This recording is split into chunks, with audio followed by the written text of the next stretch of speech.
El libro ha sido una iniciativa a partir de un grupo de investigación en origen de la Universidad Francisco de Vitoria, pero abierto a otras universidades, para entrar en el debate sobre la violencia y la asociación ilegítima que se hace de la violencia con la religión, ¿no? Parece que son un binomio inextricable, como si no se pudieran separar la una de la otra. Gracias a los medios y gracias a todas las cosas que han sucedido en torno al terrorismo islámico, etcétera, ¿no? Y a la historia que se ha asociado muy bien desde la Ilustración por el laicismo entre este lazo, ¿no?, de la violencia y la religión, desde Voltaire. Los que hemos participado en el libro, pues habíamos participado en un seminario que se llevó a cabo hace tiempo en la universidad, este curso. Alejandro Llano, de la Universidad de Navarra, David García Ramos, de aquí, de esta universidad, Desiderio Parrilla, de la Universidad de Murcia, David Atienza, de la Universidad de Guam, y Francisco Bueno, de la Universidad de Francisco de Vitoria, de Madrid.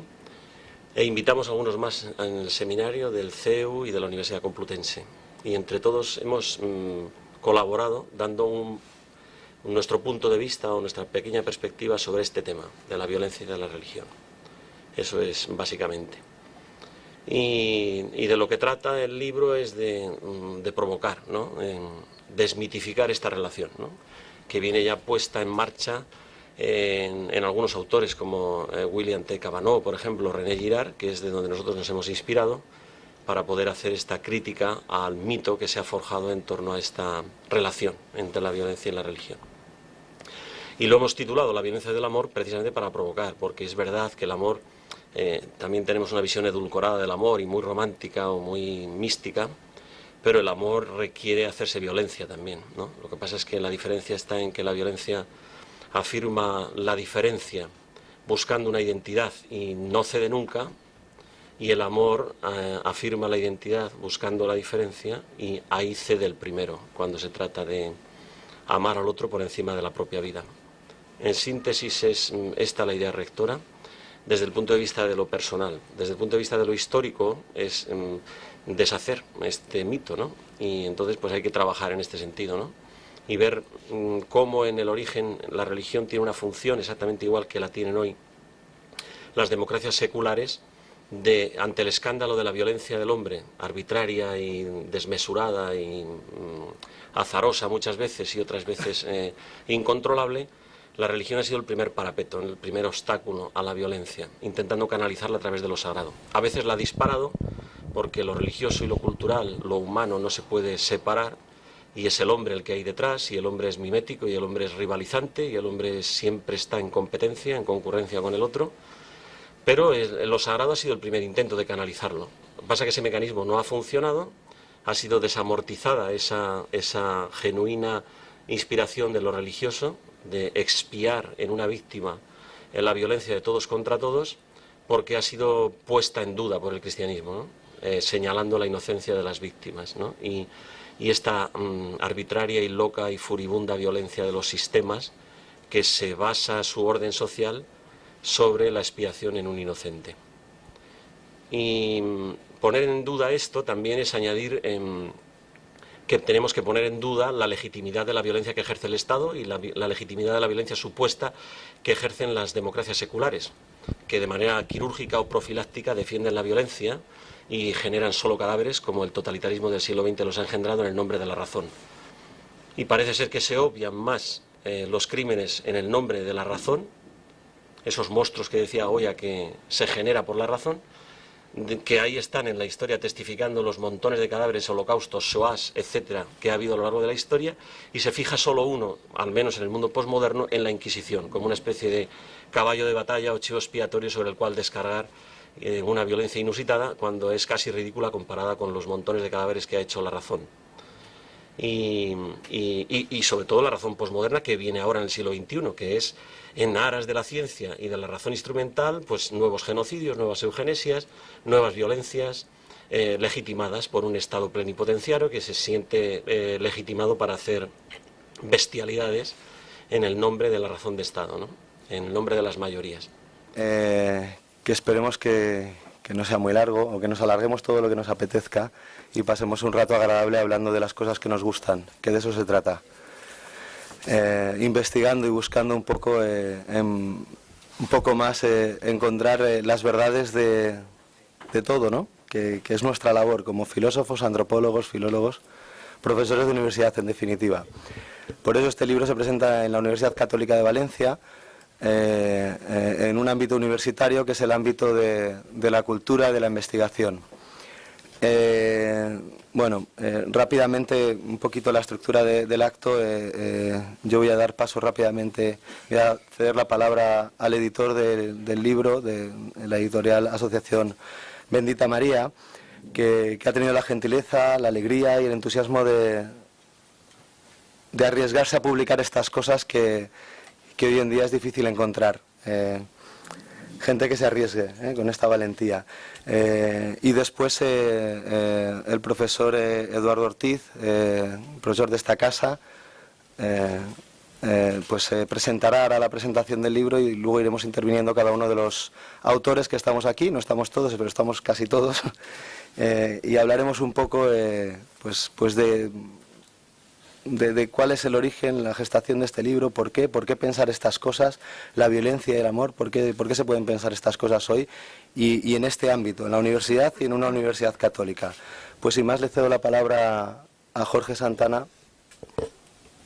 Gracias. Muy buenas tardes. Asociación sin ánimo de lucro y constituida con la finalidad expresa de transmitir el espíritu del Evangelio dentro del marco de la nueva evangelización.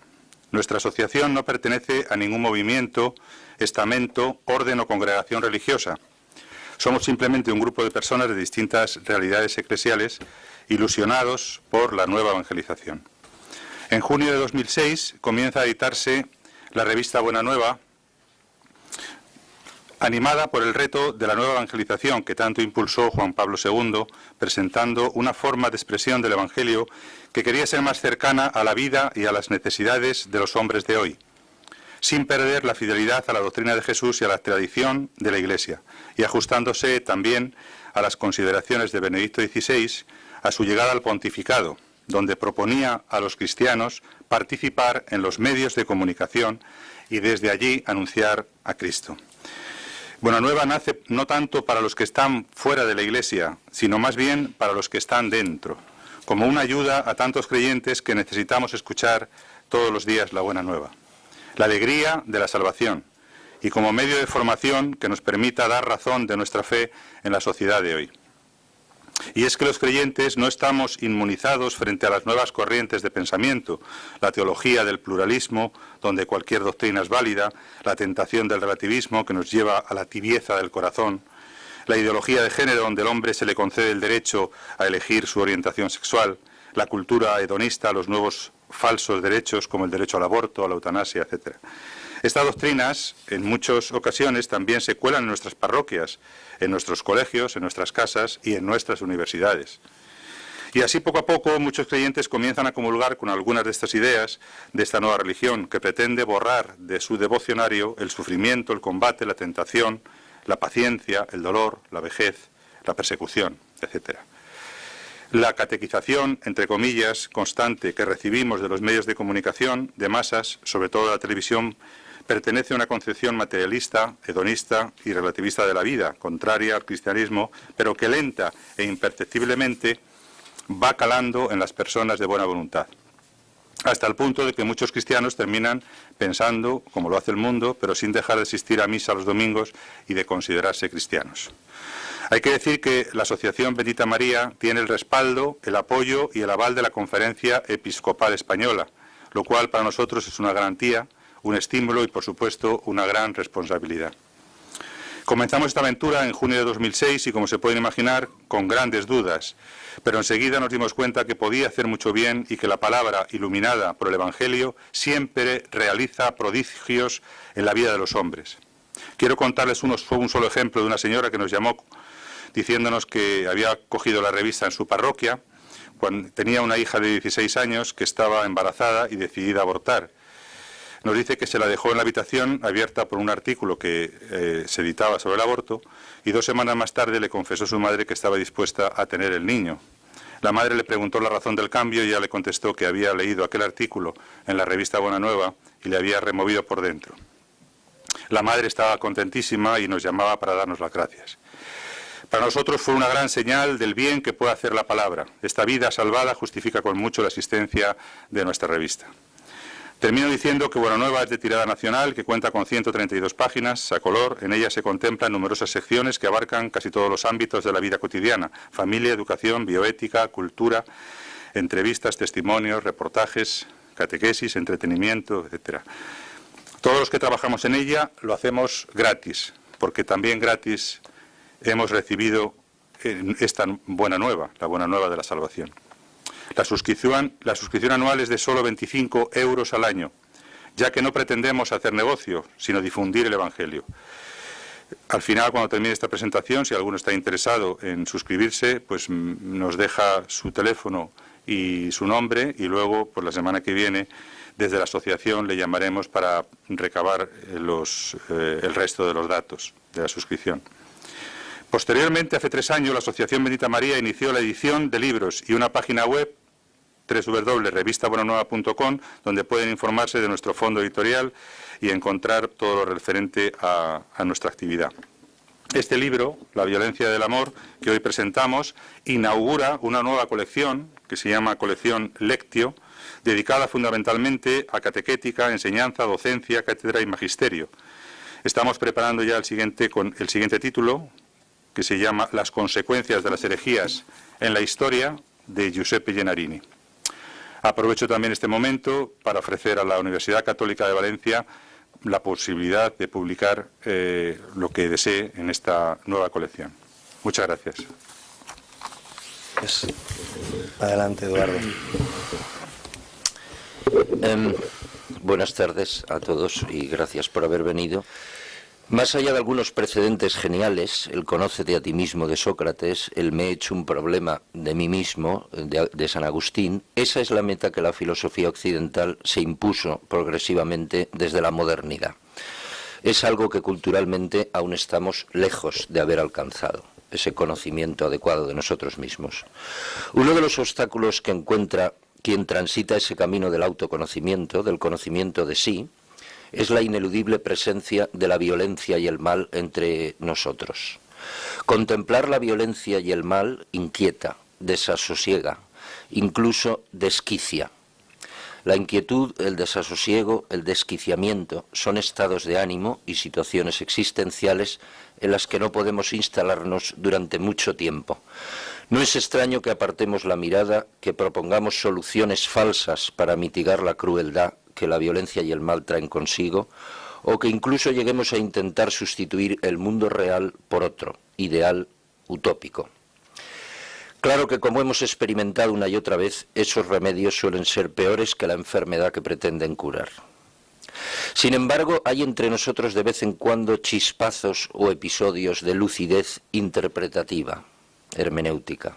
Uno de esos chispazos contemporáneo es sin duda el que debemos a la obra de René Girard, a cuyos 3 principales traductores al castellano dedica Desiderio Parrilla, el coordinador de este libro, un informativo e interesante artículo en La violencia del amor.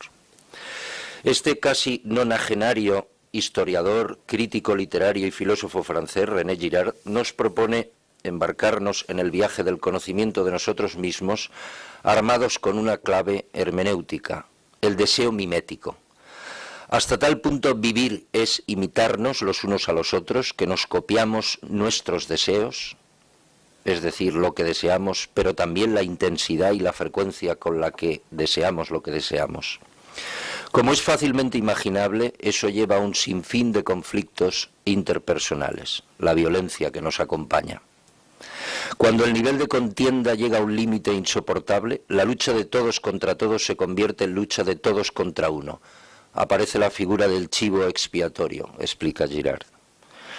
Él carga con el castigo que unos y otros merecemos. Su eliminación detiene la rueda de la violencia sin fin y evita el temido final, a saber, la desaparición de la especie humana. En el libro que hoy presentamos, sus autores repasan de la mano de Girard algunos testimonios de esa lógica cruenta de la violencia debida al deseo mimético que no nos abandona.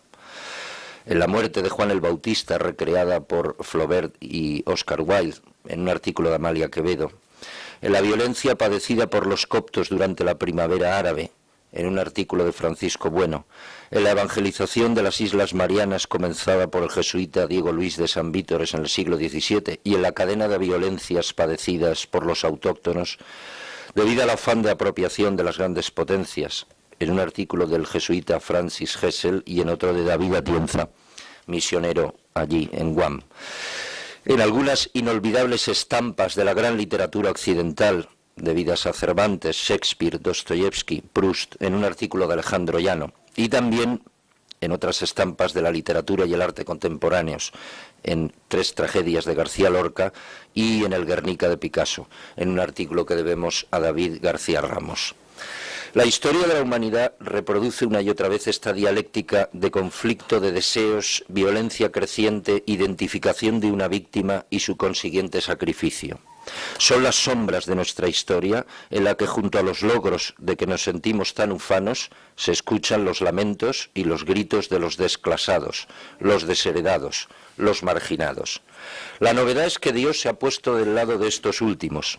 Jesucristo, el Hijo de Dios, la parábola de Dios, es la víctima que, pudiendo haber escapado de la condición de perdedor, la ha asumido con plena libertad.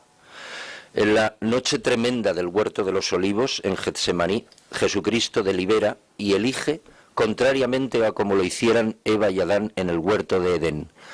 Padre, si quieres, aparta de mí esta copa, pero no se haga mi voluntad sino la tuya. Son 2 ejercicios del libre albedrío que han marcado para siempre a la naturaleza humana y a nuestra historia. El de Adán y Eva nos ha supuesto una herida perenne, la que está en el origen de la posibilidad siempre abierta de aliarnos con el mal y la violencia. El ejercicio del libre albedrío practicado por Jesucristo es el definitivo remedio a esa herida. La cura es el amor bien entendido, cuidado, porque el amor es fuerte como la muerte, dice el Cantar de los Cantares, es cruel la pasión como el abismo, es centella de fuego, es llamarada divina. El amor capaz de remediar la violencia nada tiene que ver con la fraternidad boba, como acertadamente observa Ángel Barahona en su contribución, la más amplia, la que da título al libro y la que recoge in extenso las preocupaciones intelectuales de Sifias Gladius, grupo de estudios sobre la violencia y la religión que forman ellos, los autores, y a quienes debemos este libro.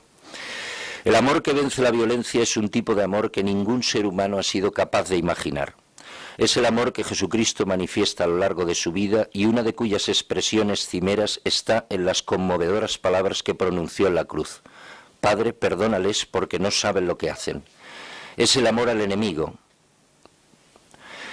que acepta el fracaso en el intento de amar y no ser entendido. Todavía más, es el amor que asume no solo el no ser correspondido ni entendido, sino el ser agredido por aquel a quien amamos. Solo a un Dios pudo ocurrírsele semejante tipo de amor. Los cristianos, los auténticos cristianos, los que no solo lo son de nombre, participan ontológicamente de la naturaleza de Dios en Jesucristo por el Espíritu Santo, como sabemos. Y eso quiere decir que pueden experimentar todos los tipos de amor. El más completo, el amor de amistad, el amor conyugal, el amor paterno y materno filial, hasta el amor al enemigo. La buena noticia es que cuando aman a sus enemigos padecen el drama de la no correspondencia y de la violencia por parte de estos, pero entonces son correspondidos por Dios. El amor al enemigo no es un amor a fondo perdido, ningún amor verdadero lo es. En el origen de todas las cosas no está el mal, ni la lucha simétrica entre el bien y el mal, sino el bien, el logos, el sentido, la fiesta del amor de amistad vivida en el seno de la comunidad trinitaria, el entusiasmo de Dios por compartir el ser. Cada uno de nosotros ha de hacer suya esta primacía ontológica sobre la nada y su cohorte, el mal, la violencia, etc. Cada uno de nosotros ha de vencer, en un contexto, el nuestro, el humano, en el que a nuestro lado late un día sí y otro también la amenaza de la alienación. Si fuerais ciegos, no tendríais pecado, pero como decís, vemos, vuestro pecado permanece. Es esa alienación que nos lleva a creernos dotados de una autonomía que no corresponde a nuestra condición de criaturas, mejor, de criaturas heridas, y que nos impide pedir humildemente ayuda al pastor y guardián de nuestras almas. Sin embargo, el amor es original y poderoso y atrayente como nada, especialmente el amor de Dios por cada uno de nosotros. Confesada o inconfesadamente, todos esperamos que antes o después conseguirá Él que le miremos y le amemos como Él quiere, con todo el corazón, con toda el alma, con todas las fuerzas. Contamos para ello con la ayuda del cielo y de la tierra. A empeñarnos en esta labor, a entender que esta es la más importante labor en que hemos de empeñar nuestras vidas, nos puede ayudar la lectura de los trabajos que forman la violencia del amor. Esfuérzate, porque Dios quebrará tu alma o quebrará tus huesos, leemos en El Pastor de Hermas. El reino de los cielos sufre violencia y los violentos lo arrebatan. Demos las gracias a los autores por su iniciativa y dediquémosles nuestra atención.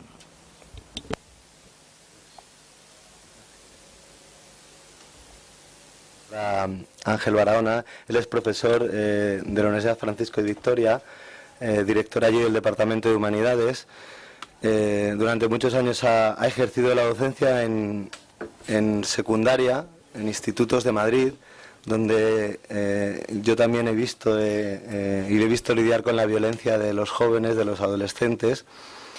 Y yo creo que es uno de los primeros, por no decir casi el primero, o el primero de forma sistemática, que hace esto, que introduce el pensamiento de Girard casi como una obsesión desde su tesis doctoral en España. Entonces es muy importante. Girard fuera de España es muy conocido, en España lo es menos, cada vez lo es más, pero tenemos la suerte de contar con uno de los, con el primero que traduce, introduce, interpreta y explica.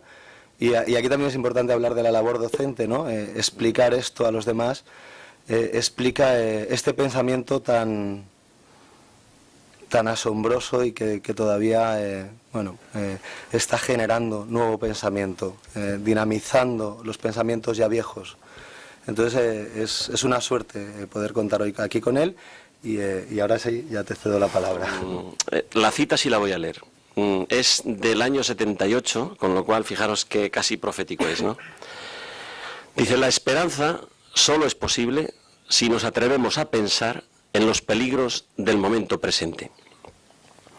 A condición de oponerse a la vez a los nihilistas, para quienes no hay nada más que lenguaje, y a los relativistas, que niegan a la inteligencia la capacidad de tocar la verdad, a los gobernantes, a los banqueros, a los militares que pretenden salvarnos, mientras nos sumergen cada día un poco más en la devastación. Casi profético.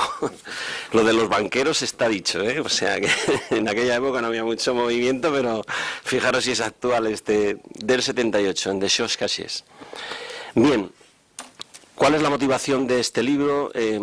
Sintéticamente, aunque ya Eduardo lo ha dicho, lo prometido es deuda, sintéticamente me voy a permitir haceros un pequeño esquema de lo que es el pensamiento girardiano en síntesis. Y lo importante que es para un mundo como el nuestro, lleno de rivalidades, lleno de conflictos, permanentemente en conflicto, ¿no? Y cómo Girard nos libra, al menos nos libra de una cosa, es de la trampa de caer en la legitimidad de nuestra violencia, o en la reciprocidad, o en el hecho de que nosotros tenemos más razones para ser violentos que los demás y que podemos justificar nuestra propia violencia. No cae en esa trampa. Él nos descubrirá cómo toda violencia es simétrica, gemelar, univitelina, ¿no? Que somos todos hermanos enfrentados en la disputa por un objeto a veces ni siquiera real, o es más bien simbólico, pero que condiciona todas nuestras decisiones y nos lleva a que al tender la mano hacia ese mismo objeto con mi vecino o con mi hermano o con mi fronterizo, no podamos dejar de entrar en conflicto, porque ninguno de los dos va a ceder. Entonces, yo creo que esto es una gran aportación ya, porque todo el mundo se cree legitimado para pensar que está en la verdad, que tiene su razón de peso, mucho más importante que la nuestra y más legítima, y por lo tanto se cree en el derecho de ejercerla.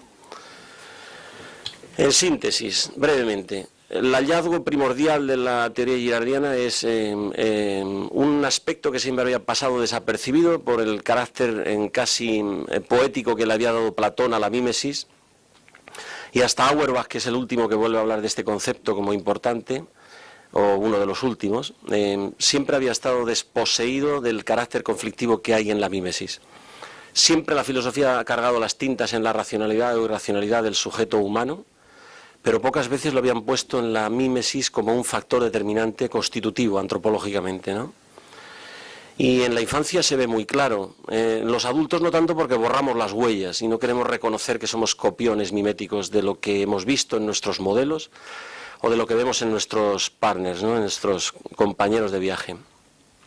Pero la mímesis siempre tiene este punto, ¿no? De que en ese toma y daca, en esa reciprocidad, en ese vaivén continuo de imítame, no me imites, o quiero tener lo que tú tienes, o me apetece poseer lo que a ti parece que te da la vida o que te reviste de prestigio metafísico y que si tú lo tienes no lo puedo tener yo, te lo voy a quitar, etcétera, ¿no? Es verdad que todos los románticos contractualistas rusonianos dirán, se puede pactar, se puede contractualizar, se puede negociar, se puede... Sí, pero se negocia porque se tiene miedo a ejercer ese Übermenschen que tenemos todos, como dice Nietzsche, ¿no? Dentro de nosotros. Por ese miedo establecemos este tipo de pactos. Pero si pudiésemos ser señores, lo que hay es llevar el antagonismo hasta el final. Entonces, esta mímesis es la clave del conflicto humano. En el nivel matrimonial, cuando una pareja rivaliza, el uno se convierte en el rival del otro, la tensión va increciendo. En el último libro de Girard, Achever Clausewitz, Completar Clausewitz, eso que se reproduce en el nivel matrimonial o se reproduce en el nivel fraternal de los hermanos, ¿no? Primero y segundo, se reproduce también a nivel de naciones, y ese crecimiento de la violencia adquiere un carácter exponencial. Cada vez que yo devuelvo al otro, el otro me devuelve el doble porque tiene que sobreponerse, sobrepujar a mi provocación, y eso es lo que lleva a una tensión increíble entre las naciones. Bien, fórmula que ha encontrado de manera espontánea la humanidad para poder canalizar este todos contra todos que amenaza con hacernos sucumbir en la hecatombe, pues canalizar a través de una especie de expiación catártica la violencia de todos contra todos en todos contra el más débil, o en todos contra el extranjero, o en todos contra la mujer, o en todos contra el negro, o en todos contra el judío, o en todos contra el católico, ¿no? Que se está poniendo de moda. Para poder canalizar esa violencia hace falta la convergencia, la unanimidad, el ponernos todos de acuerdo.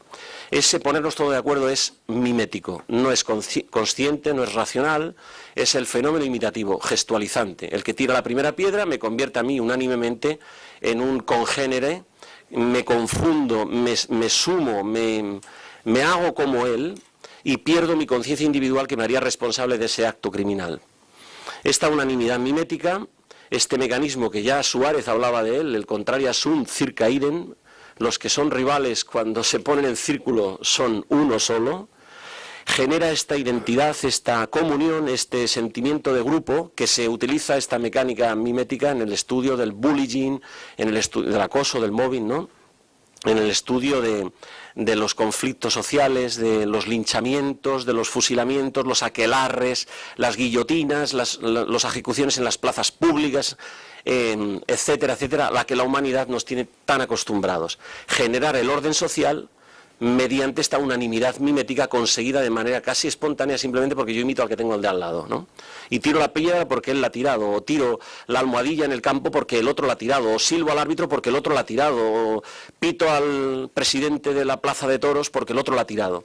Y he hecho bien en mencionar todos estos ámbitos o hábitats escenificados porque no son más que sucedáneos de ese elemento original del que parte la cultura humana, que es reunirse para matar y fundar un orden social espúreo. Esa expiación, evidentemente, su función, su eficacia social, reside básicamente en la méconnaissance, es decir, yo no soy consciente de que participo en un acto criminal. De hecho, cuando se le pregunta a alguien si ha participado en un linchamiento, cuando se le pregunta rostro a rostro, no recuerda haber pateado o golpeado o apedreado a nadie. Pero la lapidación está ahí como ese anonimato de la masa que han estudiado tarde Gustave Le Bon, Canetti, Freud, Ortega y en las últimas Jean-Pierre Dupuy en El pánico, ¿no? Me siento desinhibido y no responsable de una acción colectiva. Bueno, pues eso es lo que hace de alguna manera, lo que catartiza, lo que genera esa eficacia en ese mecanismo, es que el elemento sacerdotal lo convierte en lo sagrado. Lo sagrado, el sacrum facere, es el sacrificar a esa víctima, se convierte en un ritual buscado, consciente, premeditado, de lograr esa canalización, ¿no?, que haga que no nos destruyamos todos unos a otros, sino que desahoguemos sobre un pobre hombre, ¿no? Y reside, digo, en la méconnaissance, es decir, en este sé pero no lo quiero reconocer, que soy un criminal, pero estoy amparado en el anonimato de la masa. Mientras yo mantenga esta inconsciencia, puedo repetir este acto ritualmente todos los años, por la primavera o en el solsticio de invierno, en forma de pirámide azteca o de sacrificio dionisiaco, o Purusia y Prajapati en las religiones védicas, o el sacrificio de Bar en lo escandinavo, o el sacrificio Swazi, como cuenta Fraser, en la rama dorada, everywhere, por todas las partes del mundo, el mismo mecanismo. Esta es la grandeza de este descubrimiento antropológico, ¿no? Podemos chivospiarnos contra el del móvil y acosarle todos y machacarle, pero no hace falta. Somos hermanos, no hay que rivalizar, por lo tanto no necesitamos esa catarsis. Pero me desconcentro. Vamos a seguir para adelante. Yo he apagado el mío porque me suele suceder eso cuando hablo, que me llaman mis hijos, o mi mujer que está aquí. El siguiente punto es: en la oscuridad de ese mecanismo que nos ocultamos a nosotros mismos para seguir perpetuando la eficacia de ese sacrificio, viene alguien, un aguafiestas que se llama Jesucristo, y se empeña en decir que toda la tradición judía habla de su acontecimiento pascual. Todas las escrituras hablan de mí. ¿Y quién habla de él? ¿Dónde se habla de él? Y el repaso que hace Melitón de Sardes es maravilloso, porque habla de él toda la escritura: el sacrificio de la inocencia de Abel, el sacrificio de Isaac no consumado, pero que es figura en Neófiti del Targum Neófiti de Díaz Macho, está expreso este Akedah, este Atamé, que expresa esta sensibilidad de Cristo, prefigurado, como dice Orígenes y toda la patrística, en todos estos acontecimientos que sellan la historia del judaísmo, que siguen los profetas, que siguen José, perseguido, por el que se paga dinero, al que se le mete en un pozo, al que se sacrifica simbólicamente, sus hermanos le llevan una túnica manchada de sangre a su padre, de un cordero, etcétera. La figura del cordero, que es continua en toda la historia del judeocristianismo, hasta el Apocalipsis, que 33 veces aparece la palabra cordero, y que si vais a Israel o recordáis todos los elementos claves de la iconografía cristiana, etcétera, desde el sacrificio de Esteban a cualquier frontispicio de una catedral, veréis que hay un cordero por todos los lados. La clarividencia judeocristiana de que el secreto está en ese cordero degollado, que es inocente, que no bala, que se deja atar, y que forma él, este Yom Kippur grandioso de la humanidad, que supone la entrega de Cristo gratuita a la muerte por amor al hombre, ¿no?, cargando con los pecados, el por los pecados de todos, que es tan importante en San Pablo. Bien, este aguafiestas que es Cristo revela la inocencia, y a partir de ese momento se pone en marcha un mecanismo que, como dice Chesterton, lo único que hace es ir a la deriva de las locas ideas que se han vuelto locas de las genuinas ideas cristianas, ¿no?, hasta llegar hoy a lo que es el victimismo o lo políticamente correcto como la máxima expresión de esta locura de la revelación, ¿no? Por el hecho de ser víctima, uno es declarado inocente y se puede disponer a ser verdugo de todos los demás. Recorrer un poquito nuestra cultura y veréis cómo el victimismo ha tenido tanto éxito en lo político, en lo ideológico y en todos los niveles de las relaciones sociales, ¿no? Esta idea loca que se ha vuelto, esta idea cristiana que se ha vuelto loca, que decía Chesterton, es el efecto de la revolución que se ha puesto en marcha con la revelación cristiana, ¿no? Bien, pues en este punto podríamos hablar de apocalíptica, que es lo que hace Girard.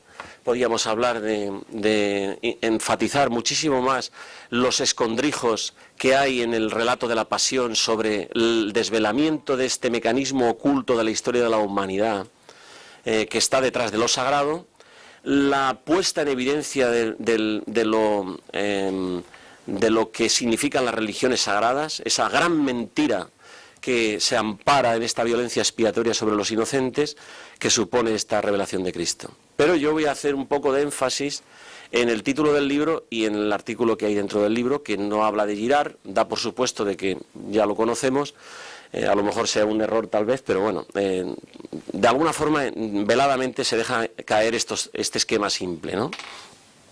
¿Por qué este título y en qué se fundamenta la inspiración? Cuando a mí se me ocurre el fundar la violencia del amor este grupo de investigación, con gente tan variopinta como estos personajes que hay aquí y algunos que no están, es porque yo siento una rabia interior enorme de ver cómo el posmodernismo, desde la Ilustración hasta el posmodernismo, desde el Cándido de Voltaire hasta el último Rorty o el último Bátimo, que por cierto es un converso girardiano, luego os diré por qué, si me da tiempo y si me acuerdo. No confesional, pero sí que ha admitido un cristianismo hermenéutico, ¿no? Interpretativo, porque se da cuenta de que están las claves para interpretar esta historia sardónica de la humanidad llena de crímenes y de cadáveres en aras de una rivalidad sin objeto que consiste en anular al otro para obtener la paz buscada o el orden social. Bueno, pues yo me escandalizo, enrabieto tremendamente con esta ingenuidad posmoderna o con esta beligerancia volteriana, porque los medios de comunicación han logrado fraguar, realmente cuajar en nuestra mentalidad colectiva que hay una unión inextricable entre la violencia y lo religioso. Amparándose en el tema de la propaganda terrorista islámica, le ha venido muy bien meter en el mismo paquete al cristianismo con todo el resto de las religiones sacrificiales, que aunque sean posteriores al cristianismo, son una especie de regreso al mundo sacrificial o al mundo sagrado pagano o al mundo dionisiaco. Entonces, empiezo a buscar bibliografía sobre este tema y me encuentro que no solamente Girard habla de esto y todos sus discípulos, que ya son escuela y larga escuela, y que la aplican la teoría a todos los niveles, de la sociología, la psicología, la antropología, la teología, la politología, etcétera, etcétera, sino los historiadores. Me encuentro un libro precioso de William Cavanaugh, en la editorial Nuevo Inicio, El mito de la violencia religiosa, y cuando empiezo a leerlo me empiezo a encontrar citas y citas y citas y citas de Girard, fundamentando cómo a lo largo del discurrir de la historia este binomio, esta unión inextricable entre la violencia y lo religioso, fundamentada sobre todo a partir de la Ilustración, pensando que la violencia en el fondo en Europa ha sido toda una lucha intestina entre sectas cristianas, legitima el laicismo y legitima expulsar al cristianismo definitivamente del mundo del debate intelectual, del mundo de la cultura, y considerarlo como una religión trasnochada, primitiva, sacrificial, sangrienta, y que es un lastre para el progreso y un lastre para la humanidad. Y por eso digo, hay que hacer un grupo de investigación que esté en la palestra. Esos Sifias Gladius, esos son mi página web, esos son las publicaciones que vamos haciendo, las traducciones que estamos trabajando. Ahora va a salir el último librito de Girard, Les Sacrifices, en la editorial Encuentro, que hemos preparado David y yo, que es una preciosidad, fácil de leer, encantadora, muy bien prologada, ¿verdad?, porque está hecho sobre un análisis de Cantalamessa, que es el predicador papal pontificio, que le dedicó el año 2010 toda la predicación a los cardenales a darles a conocer las claves girardianas para interpretar cuál era el problema del acoso a la mujer en nuestra sociedad, el acoso al judaísmo, el acoso a la iglesia, el acoso etcétera, etcétera. Lo enlazaba con el antisemitismo, etcétera, etcétera, ¿no? Muy interesante. Solo es para abriros un poco la boca. Entonces, visto Cavanaugh, visto Girard, visto Raimundsberger, There Must Be Scapegoats, que es un libro potente para la teología, donde recoge un análisis de qué significa la violencia del Antiguo Testamento y cuál es el nuevo significado que trae el Nuevo Testamento para interpretar el Antiguo Testamento a la luz de la revelación, veía la necesidad imperiosa de poner en marcha por lo menos un foro donde se pudiese contrarrestar esta continua catequesis que decía el editor de la relación inextricable entre la violencia y la religión. Para decir qué cosa, que la religión en lo sagrado, en el progreso moral que Dios ha concebido para la humanidad, en la libertad en la que ha concebido el progreso de la humanidad, la religión sagrada o la religión incluso pagana ha sido el primer intento de parapetar, obstaculizar, canalizar una violencia desmesurada, rivalizante, agónica, de todos contra todos a través de un pobre inocente. Pero el cristianismo ha traído una nueva impronta y esa nueva impronta hay que darla a conocer, que es defender la inocencia de las víctimas, defender que esa violencia no repara nada, defender que hay una posibilidad de parar esa locura humana de reciprocidad, poniendo la otra mejilla, convirtiéndose conscientemente en el siervo de Yahvé, aceptando la violencia de los demás, no defendiéndose, no resistiéndose al mal, dejándose amar. donándose absolutamente. Esto entronca perfectamente con las últimas encíclicas de Benedicto XVI, desde la Deus Caritatis a la Caritas in Veritate, porque son precisamente un análisis del don como donación absoluta, ¿no? Es verdad que la reciprocidad es importante, también en el terreno del amor, no somos ángeles, necesitamos ser correspondidos, pero es verdad que la Caritas va un punto más allá, que es lo que inaugura Cristo, que es una caridad sin medida, que dona la propia vida para poder parar el efecto cíclico de la violencia interminable, que tiene tintes exponenciales y que la única forma de pararlo es sobre el rostro de una persona que decida entregarse voluntariamente a la muerte. Entonces, hago un recorrido por los monstruos de la razón, en esta especie de metáfora goyesca, para ver cómo realmente el posmodernismo, recogiendo esta provocación volteriana, parece que obvia lo que se ha hecho en el nombre de la razón comunista, la razón nazi, la razón fascista, los totalitarismos del siglo XX, parece que obvia que estos totalitarismos han creído que legitimaban, que inauguraban el orden social. Esta frase de Marx de que la violencia es la partera de una sociedad sin violencia es emblemática, es decir, que la violencia está justificada porque trae luego una paz, no sé para quién ni cuánto dura, pero que la trae, ¿no? Aunque solo sea de aquellos que creemos en la teoría, ¿no? En esta ideología totalitaria, amparada en el uso de una razón cientificista, historicista, etcétera, como le dice Popper al marxismo, y que justifica además los medios que empleemos en el presente, porque la utopía de futuro lo justifica todo. Es la crítica que le hace Ratzinger en las conversaciones con Habermas a la implantación cultural del marxismo, que aunque haya fracasado en lo histórico, en lo cultural está por doquier, porque ha calado profundamente de que el futuro justifica en el presente cualquier medio para conseguir ese orden espúreo, esa paz absolutamente criminal en la que se basan nuestros órdenes sociales.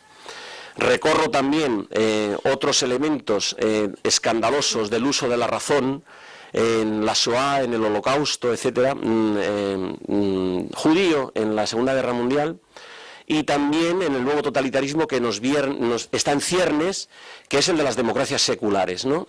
En las mayorías que se apoyan en esta especie de legitimación de la violencia, de que Dios está de nuestro lado, como lo que ha hecho Estados Unidos en Irak, etcétera, o lo que pretende siempre, continuamente, la razón secular, es inaugurar estos órdenes espurios basándome en que mi violencia, puesto que es democrática, es absolutamente legítima.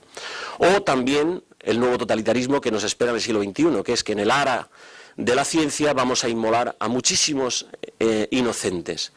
Y la eugenesia está ahí, llamando a la puerta, en este nuevo genocidio del siglo XXI, precisamente legitimándonos en que para que unos sobrevivamos, o para que exista cierto orden, o para que exista cierta especie de paz simbólica, ¿voy terminando? No, estado del bienestar. Del estado del bienestar, tengamos que sacrificar unos cuantos que no valen por su incapacidad, o por su minusvalía, o por su condición de no sé qué, o de no nacido, o que no puede engendrar la violencia vengativa porque no tiene voz, o no hay quien le defienda, ¿no? Por lo tanto, como no va a tener capacidad de rivalizar, se le puede sacrificar y no hay ningún problema en el ara del nuevo altar eugenésico de la ciencia, ¿no? De la biogenética, etcétera, etcétera.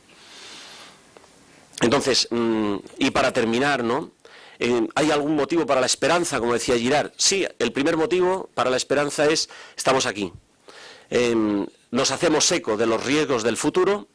No somos pesimistas o apocalípticos fundamentalistas porque sabemos que la muerte ha sido vencida, pero es verdad que la mediación para poder paliar esta espiral exponencial de la violencia, de la que nosotros en la sociedad del bienestar no somos muy conscientes, pero seremos conscientes necesariamente y no nos podemos escapar de ella, a través de la aceptación de esta propuesta cristológica absolutamente loca, ¿no? De poner la otra mejilla, etcétera. Entonces ahí lo que establezco es una comparación entre la pretensión de la violencia como buscar la identidad, la comunión o la unanimidad, y la palabra va con toda la mala idea, porque la unanimidad solo se consigue cuando tienes a un enemigo por tercero al que masacras, como la violencia busca la identidad, la comunión, la unanimidad, afirmando la diferencia y llevando al extremo la diferencia, generando la diferencia, legitimando la violencia contra el diferente, a pesar de que ahora mismo la ideología de género y todo esto invierta estos términos y nos haga decir que defiende al diferente amparándose en este victimismo, sin entender muy bien lo que es, y es que para generar la diferencia o defender al diferente hay que matar al otro que es diferente también. Y como el amor invierte esta lógica heracliteana, furibunda, de la oposición como legitimación de la violencia, que es el logos joánico, el logos del amor, el único logos. De hecho, esto es lo que decía Heidegger, ¿no? Si solo un Dios puede salvarnos, pero él estaba pensando en el Dios, en Dionisos, en el Dios heracliteano, el Dios de la violencia, en el Dios nietzscheano de la voluntad de poder o de la voluntad de saber Foucaultiana, para imponerse al otro, ¿no? Con todos los argumentos posibles, con toda la batería, sea el lenguaje, como pasa con el nihilismo y el posmodernismo, o sea la violencia descarada, o etcétera, ¿no? Pues este logos del amor tiene una cosa que decir, y es que busca la identidad, la comunión, la unidad y no la unanimidad, defendiendo o exponiendo la diferencia, ¿no? Y no hay contraposición, no hay contradicción, es una paradoja. Pero eso es el amor fusión del que habla Jean-Pierre Dupuy, ¿no? De que tus victorias sean mis victorias y tus derrotas sean mis derrotas. Esa es la inspiración del cristianismo y ese es el único medio de parapetarnos contra esta violencia omnímoda que se cree legitimada para ser ejercida sin ningún tipo de escrúpulos morales, ni sociales, ni de ningún cariz, ¿no? Y nada más. Pues muchas gracias. Yo creo que ya nos queda muy poquito que decir después de esto. Así que, Desiderio, es tu turno. Desiderio Parrilla es otro de los autores del libro, es profesor actualmente de ética en la Universidad Católica de Murcia, San Antonio de Murcia. Ha sido profesor en el CEU en Madrid, ha sido profesor en la Francisco de Vitoria también, ha enseñado en secundaria también, autor de varios libros, de artículos, de una tesis girardiana, también yo creo que como somos tan pocos las conocemos todas, pero sistemática y brillantísima. Pero tenemos mucho futuro. Sí, sí. Yo creo que la Universidad Católica de Valencia ahora mismo se está comportando como una universidad. Está ocurriendo un milagro, algo que es muy difícil. Universidad significa comunión, ayuntamiento, comunidad. Y una comunidad muy concreta. Yo, por ejemplo, la vivo aquí en el grupo de investigación, como es la dificultad de que uno sepa reconocer a alguien como maestro, ¿no? Yo, por ejemplo, pues aquí a través de Ángel, ¿no? O también Jorge, gran amigo, ¿no? Pero en concreto es saber, bueno, vosotros de una manera más clara con él, ¿no? Una relación más personal, pero tener la capacidad de reconocer a otro como alguien que tiene autoridad, ¿no? Autoridad, pues esto parece lo de etimológicamente viene de augeo, que significa incrementar, aumentar, potenciar. Alguien tiene autoridad cuando me potencia, cuando me enriquece, y alguien es alumno cuando necesita ser nutrido, alere, ¿no? Y el grupo de investigación, y veo que ahora la acogida que está recibiendo el grupo está manifestando esto, una relación de maestros y discípulos. Y lo más importante es que, yo creo que es una cosa que debe ser dicha, es que el maestro principal aquí es Jesucristo. Y lo voy a decir por una cosa, me parece que es una cosa devota, pero no es así. Es porque Girard es uno de los pocos autores donde yo he presentido el misterio de Jesucristo claramente. Eso lo tengo que decir. Y eso también a través de una persona concreta que fue Ángel y mis amigos y tal. Pero yo, el único de los pocos autores filosóficos que yo he presentado el misterio es Jesucristo, ¿no? Y este es el segundo elemento de la catolicidad, ¿no? La Universidad Católica de Valencia también se comporta de manera católica porque acoge el misterio. La unidad se obtiene mirando hacia el misterio, ¿no? Y el misterio de Jesucristo, ¿no? Que es el que obtiene la unidad perfecta. Y me parece que este destello, animo vivamente a leer a Girard, ¿no? Para experimentar esta comunión de cosas que parece que no tienen relación entre sí, ¿no? Y el padre Copleston, nos sonará a los que hemos estudiado filosofía, jesuita, un autor de una de las mayores historias de la filosofía y también de novelas de detectives y tal, un hombre muy... Entonces, cuando él acabó la Segunda Guerra Mundial, dice, hay que cristianizar a Nietzsche.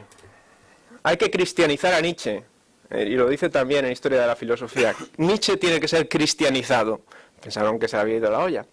Y él estaba diciendo una cosa que Girard ha entendido muy bien. Y es lo siguiente.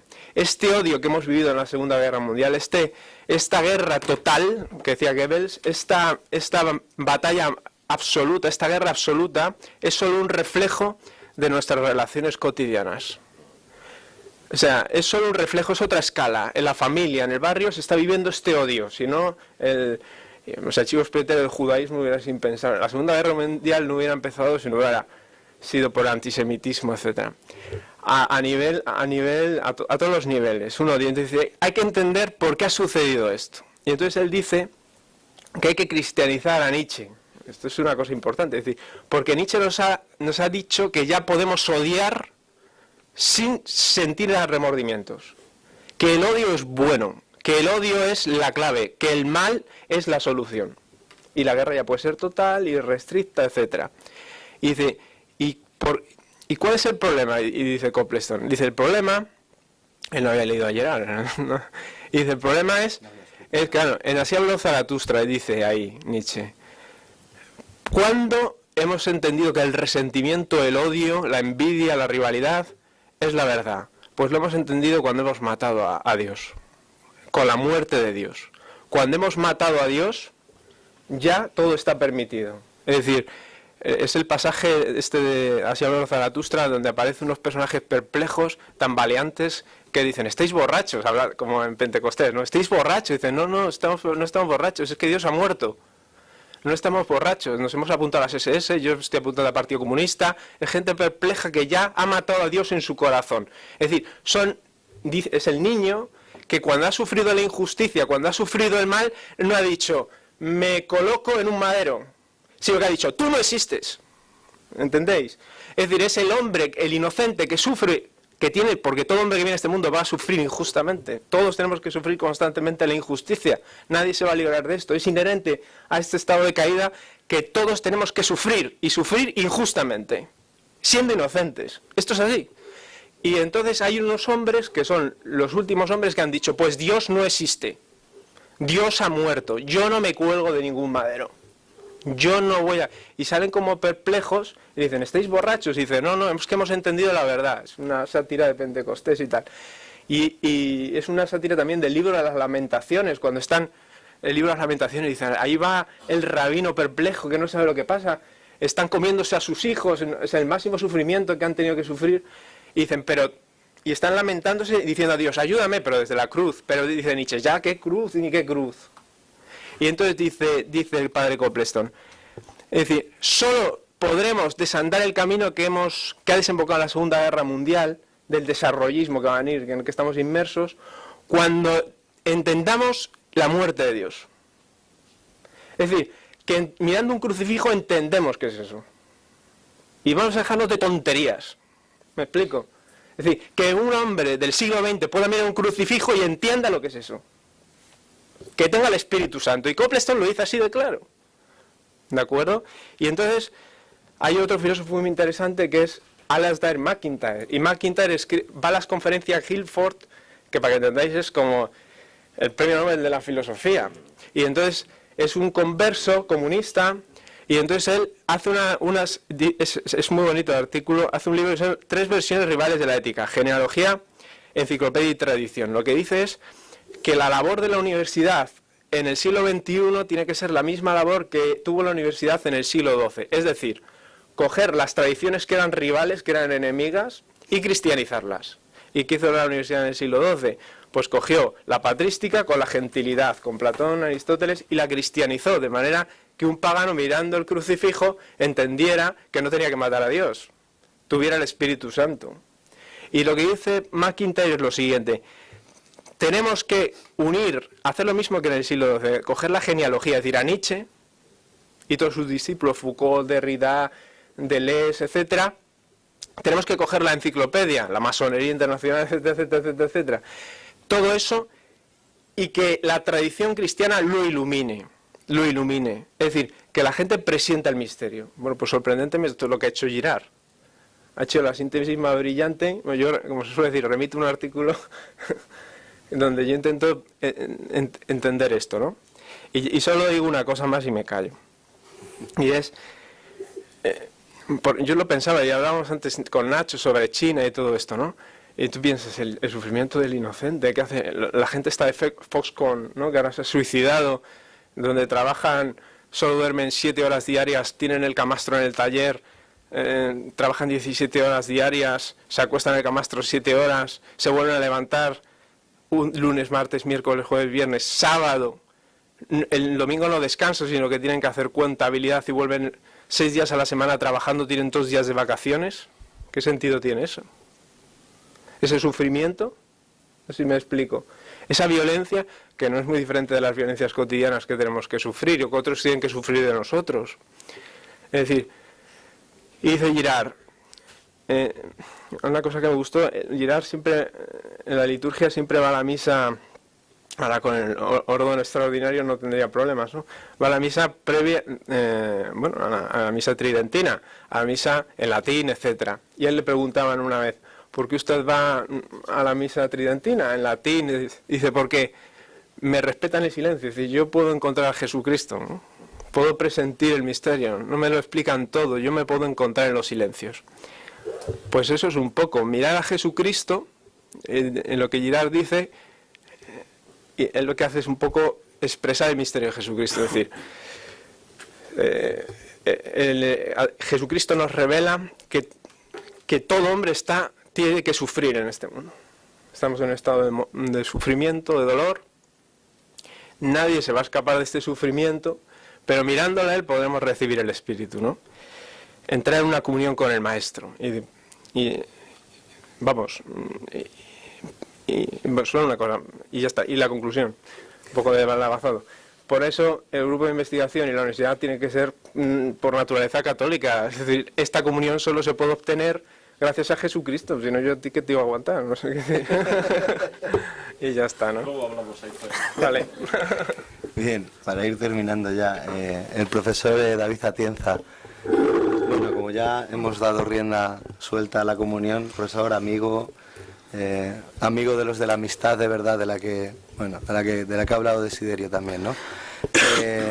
Él ha sido profesor en la Universidad Antonio de Nebrija en Madrid, es antropólogo, doctor en antropología, con una tesis sobre la identidad cultural de los quichao-tabaleños en Madrid, inmigrados, etcétera, y actualmente es misionero, es familia misionera en la isla de Guam, en el Pacífico, en la Micronesia, donde enseña, donde actualiza esta universidad docente, ¿no? Esta tarea de ser maestro, de aceptar ser maestro en el Instituto Teológico Diego Luis de San Vítores. Diego Luis de San Vítores.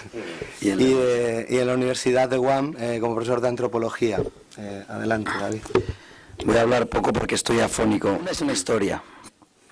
Y es que cuando la dominación japonesa de Guam fue dominado durante 3 años por los japoneses, y había un profesor que trataba de japonizar a los chamorros, que son los locales de allí. Después de 3 años intentando japonizarles, este hombre escribió una carta a su mujer y le decía, es imposible. Y le decía, no podemos cambiar a Cristo por el emperador. No podemos cambiar a Cristo por el emperador.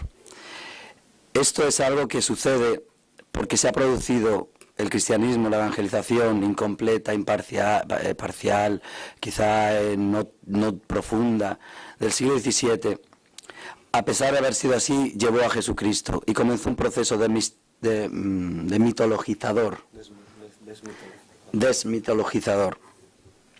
Sin embargo, seguimos creando mitologías, y la que yo y el padre Gisel, jesuita que ha estado trabajando 40 años en las islas, analizamos, es una muy actual, que se llama la leyenda negra.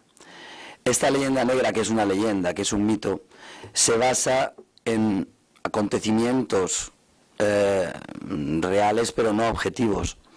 Y esto es básicamente nuestro artículo, nuestras 2 intervenciones. Mostramos cómo detrás de la leyenda negra, o junto con las acciones que se llevaron a cabo en la primera evangelización de las islas, hay un profundo deseo de divinizar el poder político. Y el poder político está ahí, y es el que realmente genera el dolor y el sufrimiento que muchos pueblos han sufrido, ¿no? Y eso es verdad. Por lo tanto, lo que a nosotros nos tratamos de analizar, de ver, es cómo es mentira esta asociación, o es ilícita, no del todo cierta, esta asociación entre violencia indiscriminada y genocida y la evangelización. No es verdad. Sin embargo, esto ha calado profundamente tanto en las esferas sociales, religiosas, que a veces hasta nos avergonzamos de la sangre de los mártires en estas tierras de misión. Y es algo que queremos analizar y que desde nuestro grupo Cifes Claudius pues no consentimos que se hable de manera tan baladí, absurda y superficial. Hay un mecanismo profundo que funciona ahí, y esta victimización que hablaba Ángel de los pueblos indígenas cumple un papel político hoy. Y esta es nuestra pequeña aportación desde las lejanas islas, ¿no?, del Pacífico. David, muchas gracias. Yo solo quiero decir una cosa para terminar. Bueno, yo soy David García Ramos, soy profesor de aquí, de esta universidad. He tenido la suerte de ser compañero de David Atienza también en la Universidad Antonio de Nebrija, en Madrid, y estoy terminando una tesis sobre Girard, otra más. Una cosa muy importante, que además no tenía preparada, o bueno, más o menos iba a contaros otra cosa, pero que es mucho más importante esto. Fijaos, en mi capítulo hablo sobre el Guernica y sobre García Lorca y sobre el arte. Tengo la suerte de compartir despacho en las sedes de Carcaixent, de Alcira, de Sátiva, y viajes hasta todas estas sedes con dos pintores, con dos artistas, con Ignacio Arroyo, Nacho, y con Eduardo Piquer, y hablamos mucho de arte. Y uno se pregunta si es posible el arte, o qué arte es posible, qué arte católico es posible. Nosotros consumimos todo tipo de arte, porque hemos ido a la universidad, hemos estudiado, vemos todo tipo de cine, leemos novelas, ¿no? Y dices, bueno, ¿y yo como católico qué puedo leer y qué no? Nos preguntábamos el otro día, ¿es posible leerlo todo, mirarlo todo? No sé, a lo mejor no, a lo mejor hay cosas que no están bien.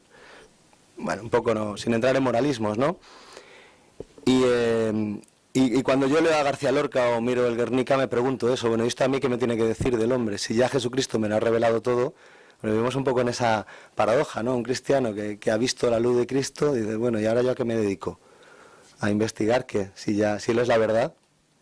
En ese sentido, por supuesto que hay que investigar, por supuesto que esto tiene que ser un foro donde se diga la verdad, por supuesto que la verdad es tan inmensa, es tan infinita, es Dios, que se pueden decir muchísimas cosas sobre ella, y en eso estamos. O sea, no estoy negando eso, pero claro, ¿y cómo lo hago? ¿Cómo hablo yo ahora de estas cosas? Y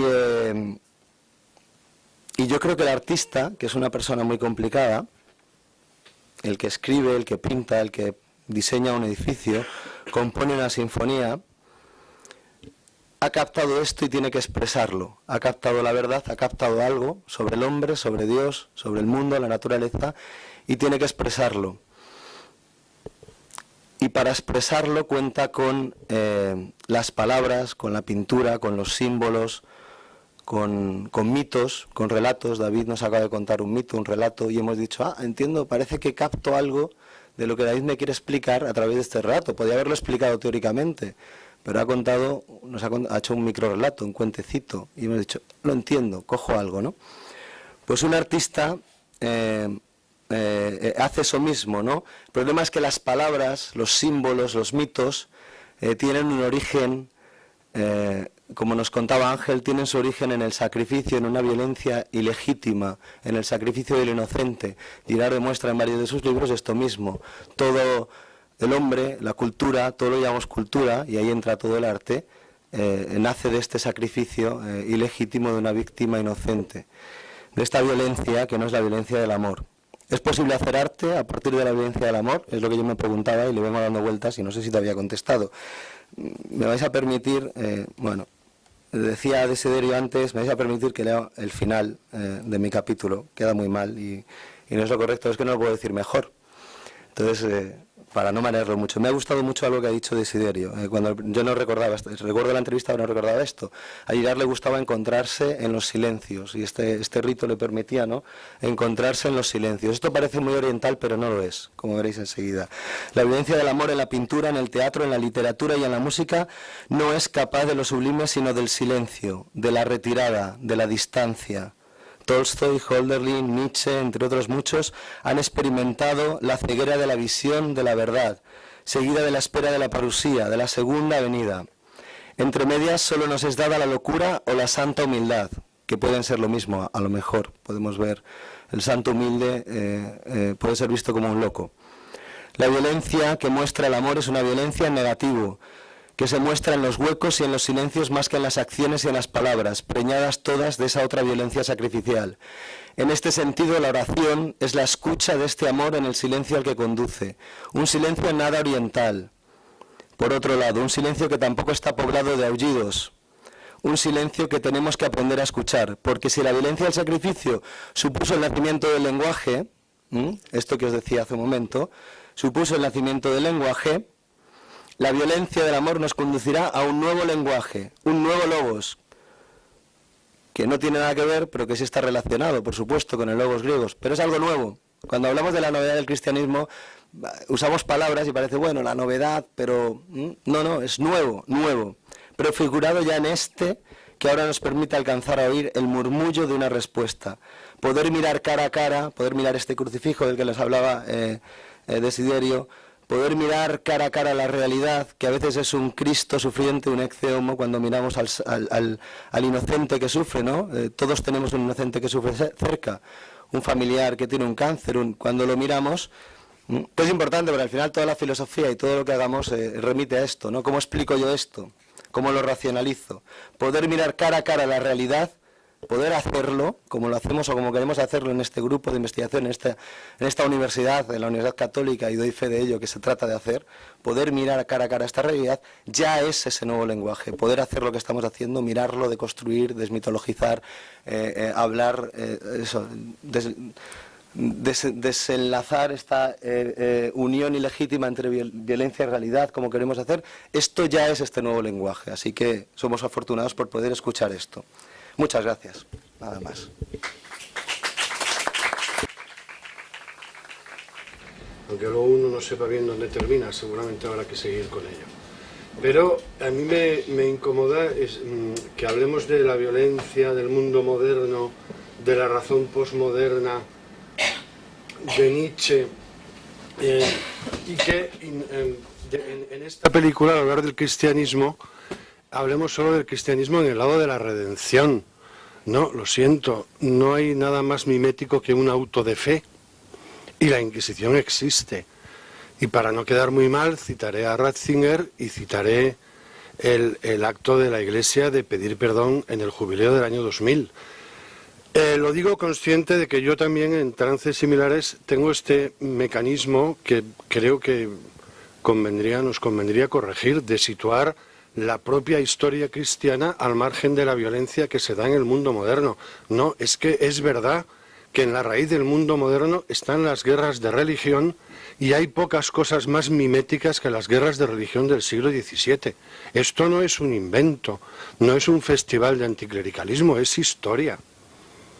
Y luego quiero decir también, porque no me sé morder la lengua, esto es un defecto más que uno tiene, que no estoy de acuerdo con el modo en que has asociado, Desiderio, resentimiento y muerte de Dios.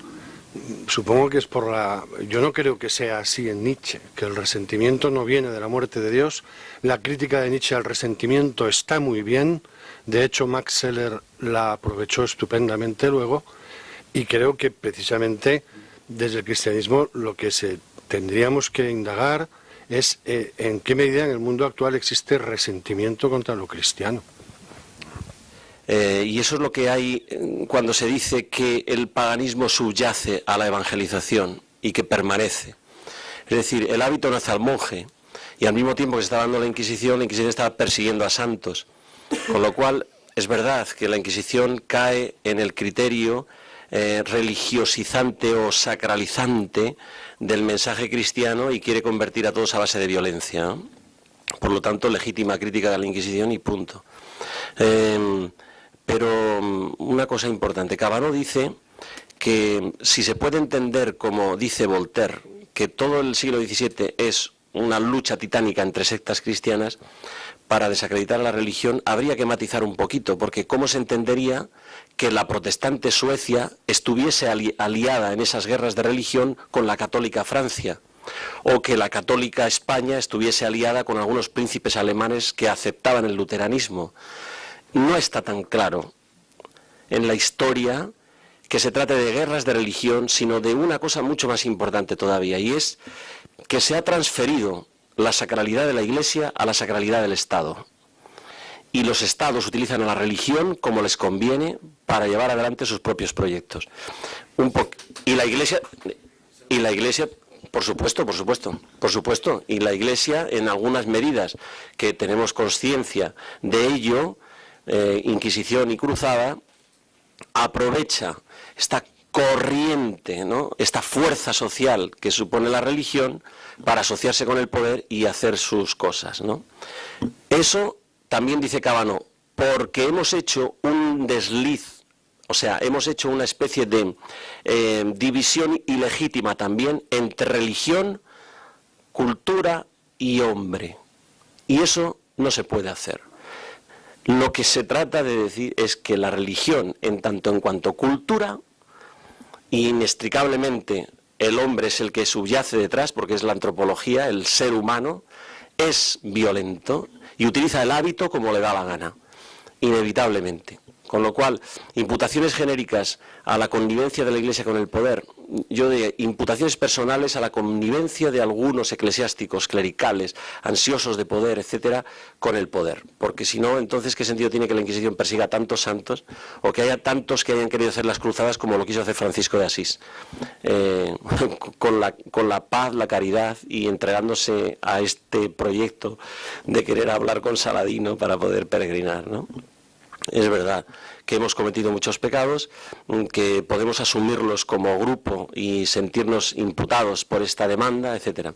Pero también hay otra cosa que es muy importante, es decir, si lo que el posmodernismo obvia es que en el nombre de la razón, no se trata de hacer un cálculo cuantitativo de cadáveres, porque no es eso, pero si en el nombre de la razón obviamos todo lo que ha hecho el totalitarismo y nos fijamos solamente en la Inquisición, se trata de una decisión ideológica, porque es mucho más grave en el poder ideológico de la razón sacrificial que en lo sacrificial religioso que perdura en el cristianismo y que no es el cristianismo, sino que asume el cristianismo porque le da la gana, ¿eh? Que no, está claro. Por eso he empezado diciendo que estoy contigo en que no podemos omitirlo, pero hay que poner las cosas en su sitio. O sea, muchas veces defender ciertas posturas, lo que hace Cábano es decir, parece una defensa, ¿no? Y en toda defensa, lo dice Girard en su último libro, Echeverri Closevit, toda defensa forma parte de un acto de guerra. Entonces, ¿hasta qué punto? Casi lo planteo con una pregunta y no sé si se puede responder. ¿Hasta qué punto defender, pedir perdón, no forma parte también, de alguna forma, ya lo dices, que es casi imposible salir de todo este círculo mimético, ¿no? Entonces, si yo defiendo a la Iglesia diciendo que la Iglesia...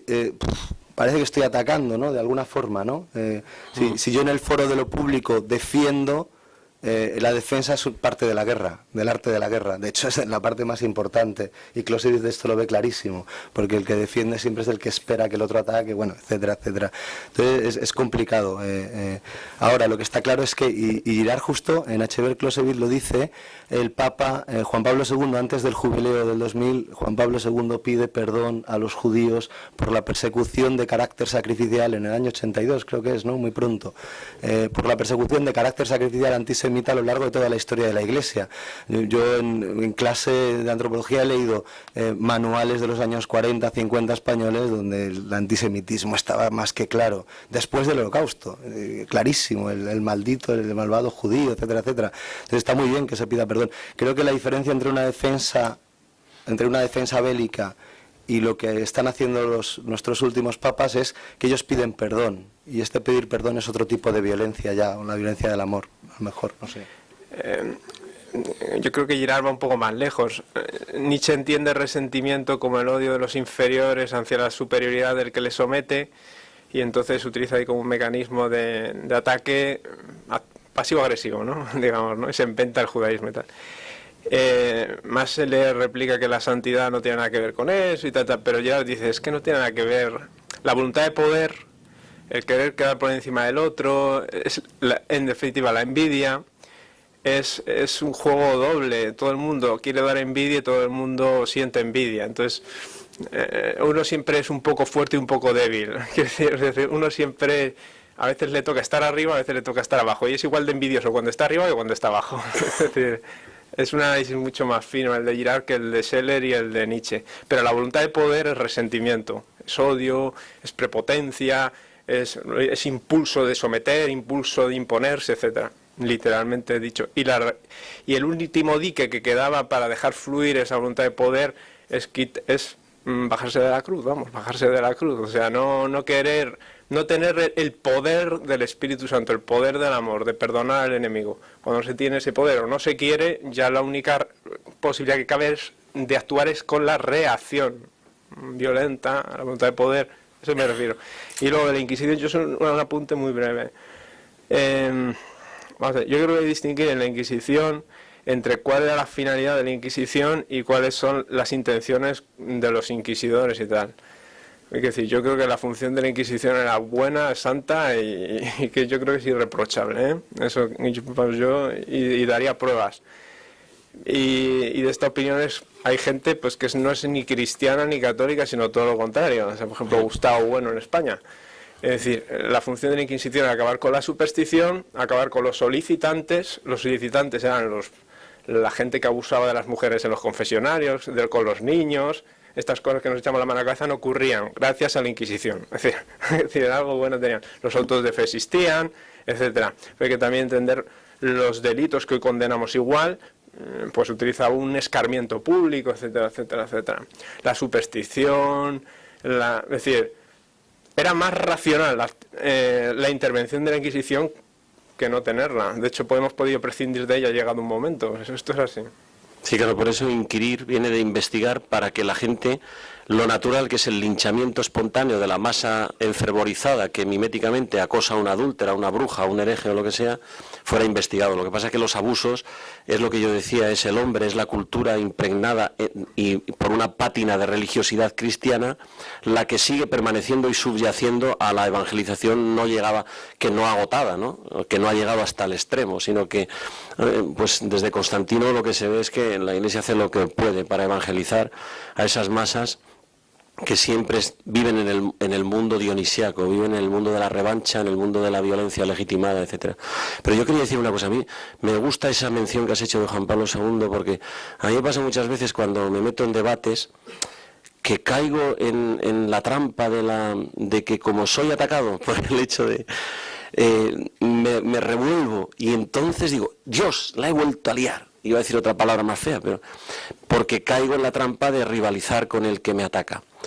Y a mí me parece interesantísimo que Juan Pablo II no dé explicaciones, sino simplemente pida perdón. Él podía decir, ¿yo qué tengo que ver con eso?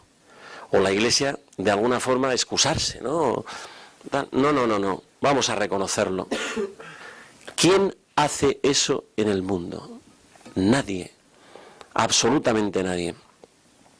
Absolutamente nadie. Por eso, este dicho judío, que creo que es Lévinas el que lo dice, ¿quién podrá... si todos acusan. Sí. Si ves que todos acusan a un hombre, suéltalo, es inocente. Esa es la clave, ¿no? Pero también otra, que es la que yo quería decir, es... que no es esa.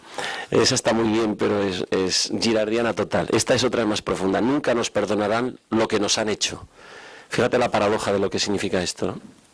Es decir, de alguna manera el inocente no quiere rivalizar.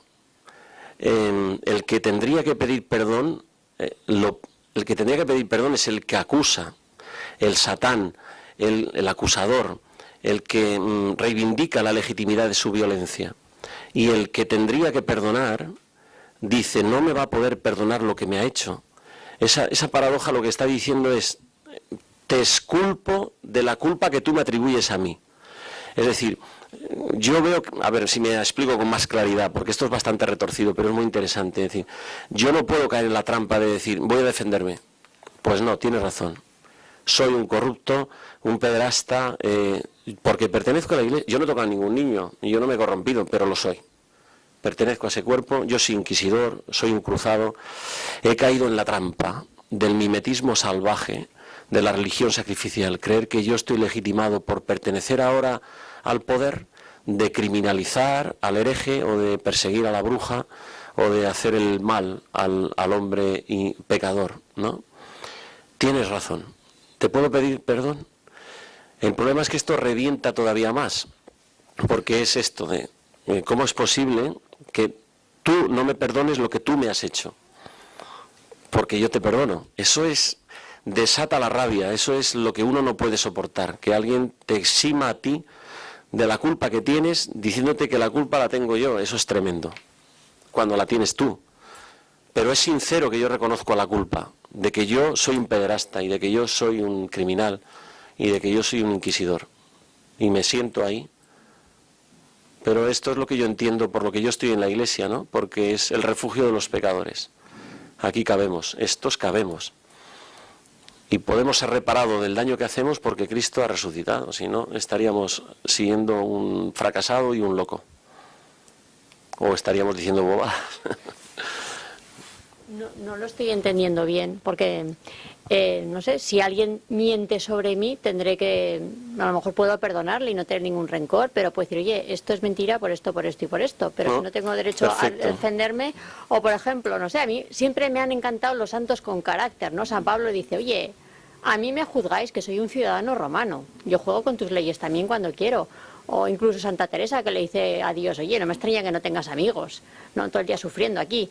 A mí siempre me han gustado los cristianos que dicen, bueno, sí, si no tengo más remedio que sufrir, a veces sí que sufro, o incluso pues, pero que saben, o sea, que es que si no parece que somos tontos, o sea, que es que eres imbécil, sí, soy imbécil, es que matas cuando no matas, sí, mato, oye, mira, no. Me he explicado mal. No. Que es decir la verdad a la exousía. Parresía y exousía es un binomio interesante. Cuando uno dice la verdad, jugándose la vida, que es lo que hace Cristo ante Pilato, con el ex homo presente testificando que eso es la verdad, o cuando Pablo habla delante del César, o cuando tal.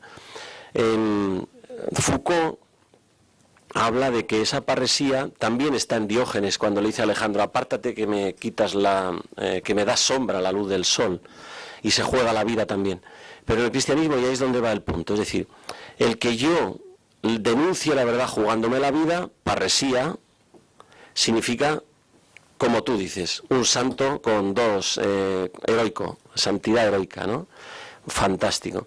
Pero lo que yo te estaba diciendo no es disimular la culpa del otro, porque si yo le digo la verdad al otro, le estoy diciendo que es un criminal, y le estoy diciendo que es un falso y un hipócrita, y Cristo se lo dice a todos, y le tira a las mesas de los cambistas y les llama fariseos y sepulcros blanqueados, etcétera. No, lo que yo estaba intentando decirte es que si tú lo que quieres hacer cuando me dices a mí que yo soy el culpable es que yo me reconozca pecador, te lo reconozco. No voy a rivalizar con eso. Ya, pero eso no es el ataque de los católicos. O sea, no, casi siempre tendrán razón. Casi siempre los enemigos, cuando te denuncian, tienen razón. Eso es lo que es también la humildad, que forma parte del reconocimiento de la verdad en mí. Entonces, que me acusa, tiene razón. Y no es una actuación hipócrita que salva con debilidad, como dice Nietzsche, sales del paso con la debilidad de reconocer lo que no eres o de no de denunciar al otro lo que es. No, la parresía es, te digo lo que eres, pero si tú quieres imputarme esa culpa para que yo entre en el juego de la rivalidad y te devuelva el toma y daca, no voy a entrar. Te digo la verdad, la denuncio, pero me la como, porque seguramente, con toda seguridad, yo soy un pecador. Si es que además decir la verdad no sirve en esta sociedad de mucho. Sí sirve. Bueno, sí sirve para que te crucifiquen, es lo que ha hecho Cristo. Eso, para eso, sí, para nada pues eso a lo mejor es la misión que tenemos. Nada más. Y hay una cosa que me escuece, simplemente. Entonces, un poco también para la reflexión, o porque a lo mejor yo no lo conozco bien. Pero cuando habláis de la mímesis, parece siempre como algo negativo y sin embargo es algo que también decís está presente en la naturaleza humana. Sin embargo, si Dios lo ha hecho bien, lo que está claro es que la mímesis no ha de ser mala en sí. Entonces, a mí me venía a la cabeza que un santo hace otro santo. Y lo que es cierto es que yo, si no veo a otro, Cristo es la máxima expresión, pero otro que es Cristo en su vida, otro que acepta el sufrimiento y sigue viviendo y sigue bendiciendo en ese sufrimiento, yo no me atrevo a vivir, a entrar en el sufrimiento con paciencia, por así decirlo, ¿no? Porque el sufrimiento es inherente a la vida humana. Una buena mímesis. Y eso es lo que dice el pedagogo de Clemente de Alejandría, y es lo que dice San Juan Crisóstomo: yo soy cristiano porque he visto a otro como lo es. Y eso es lo que es la santidad en la Iglesia, la presentación de un modelo bueno, ¿no? Y San Agustín lo dice también, habla del gran mediador, porque en el fondo imitamos, pero hasta a Cristo lo imitamos. ¿Para qué imitamos a Cristo? Para mirar al Padre. Sí que habla desde vista. Y imita al Padre en lugar de a mí, porque él sí que no entra en la rivalidad, claro, que es ahí el punto, ¿no? Sí que existe, y Girard lo dice explícitamente desde sus 3 últimas obras, seguro, habla de la... Lo que pasa es que lo que no había dicho nadie era el carácter que tiene la mímesis de entramparnos en una rivalidad exponencial. Eso no, por eso pone el énfasis en lo que tiene que ver con la rivalidad, lo sacrificial, la violencia, la guerra, etcétera, y lo otro es obvio, que forma parte de toda la patrística y de toda la teología cristiana, que el modelo de santidad es lo que nos hace santos, imitar a otro como lo es. La tesis de que en el origen de la sociedad está la violencia sacrificial, ¿cómo la justificáis los girardianos cuando no es en el plano de la mitología o de la literatura, en un plano, digamos, más racional? En Guam y en todos los lados, en los tabaleños, en Ecuador, en África, testimonios antropológico-culturales del funcionamiento del mecanismo del chivo expiatorio. Y no solamente en la mitología griega, que está por todos los lados. Si lees a Derrida, la diseminación en la farmacia de Platón, vale, ahí está en el plano antropológico-filosófico y la mitología. No. La fuente de información girardiana es Fraser, y coge los datos que él toma, aunque no sea un antropólogo muy exhaustivo con los datos, pero sí que recoge las cosas que él ha visto. Pero luego están apareciendo muchos por ahí, como Joel González, por ejemplo, en el estudio del sacrificio de los mexicas, que ya no son mitos, sino realidades. El propio libro de Girard sobre el sacrificio en los Vedas es de nuevo otra vez el encontrar en la historia y en el relato cultural, pero vívido, no mitológico, la realización de esto. O sea, lo que te quiero decir es que en el fondo mitología, rito, historia real, difuminación en el folclore y en lo deportivo, todo tiene esta estructura, se isomorfiza. Y es verdad que es muy potente y a veces es popperianamente un poco falseable, y tiene la crítica de la cientificidad. Pero lo que dice Girard es lo que dice Jocard: las ciencias sociales funcionan por indicios y cuando el río suena, agua lleva. No te puedo decir nada más. Sí, yo quería comentarte, no hablo porque no puedo mucho, pero yo te recomiendo que leas etnografías. Muchísimos antropólogos han descrito etnografías de ritual, y yo he participado en rituales etnogenésicos que están reproduciendo el sistema, los rituales descritos por Girard. La literatura, existen. Lo que les falta es la luz que tiene Girard, el salto que da, y se atreve a llevarlo a un nivel, pues, que va más allá de lo que nos asusta, ¿no?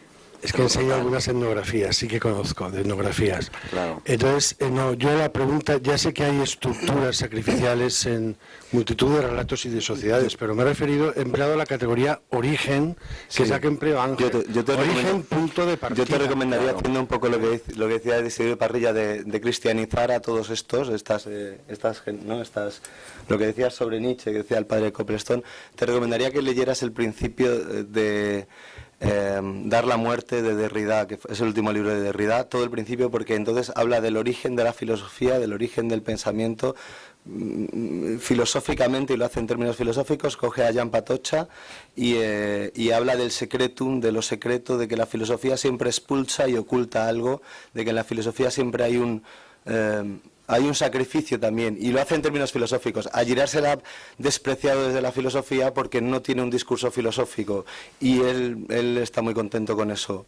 De hecho, yo cuando estaba preparando el DEA, el trabajo de investigación, me escribí con algunos girardianos, en concreto con Estefan Vinolo y con Pierpaolo Antonello, y me dijeron que claro, que estaba muy bien mi trabajo, pero que era de filosofía, y Girard no es filósofo y no quiere serlo.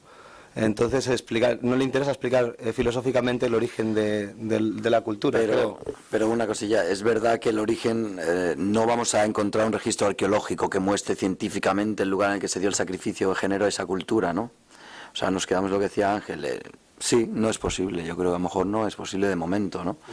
Pero los indicios son impresionantes. Yo he recogido testimonios de curas que trabajan en Perú con los Aymara, por ejemplo, y para que una mina sea fértil cuando la van a inaugurar, sacrifican a un niño o lo tiran por allí hasta que llegó la evangelización, sistemático. En el siglo XX, que se dulcifica la cosa, empiezan a tirar cabras, o corderos o lo que sea, pero lo mismo me encontraba en Japón, cuando se inauguró un seminario que nosotros tenemos allí. Hubo que hacer un rito sacrificial, gente supercientífica, hiper no sé qué. El ayuntamiento obligó a sacrificar un pollo y a dejarle un saco de arroz con sake en el monte para que los dioses de la montaña no se enfadasen con lo que estaba sucediendo allí. Y allí mismo el alcalde nos contaba que todos los edificios del Japón, hasta que llegó el momento de dulcificar y humanizar ese ritual, cuando se construía un edificio, sacrificaban a uno de los albañiles por algún defecto típico, cojo, lo que fuera, le llamaban el hito bashira o columna humana, para que certificase que ese edificio no se iba a caer. O sea, el sacrificio humano está presente en la historia, en la cultura, en los indicios de los que habla Jokar son histórico-culturales, no son mitológicos. Y Girard los maneja muy bien, aunque es verdad que él es casi una especie de crítico textual, básicamente. Pero lo que viene después de los girardianos que estamos, yo que conozco, colombianos, etcétera, o como el propio David, están aterrizando en el análisis de la cultura de hoy y de las historias de hoy, y etcétera, ¿no? Y algunos como Jean-Michel Ourlian, psiquiatras de Pro, o Jean-Marie Domenach, que fue rector de la Sorbona, etcétera, lo están aplicando a sus propios análisis de las relaciones rivales en el matrimonio, por ejemplo, es decir, y cómo se expía en los hijos, etcétera. Curiosísimos, están aplicándolo a la psicología, a la sociología, porque hay un fundamento historiográfico, no solamente etnográfico o mitológico.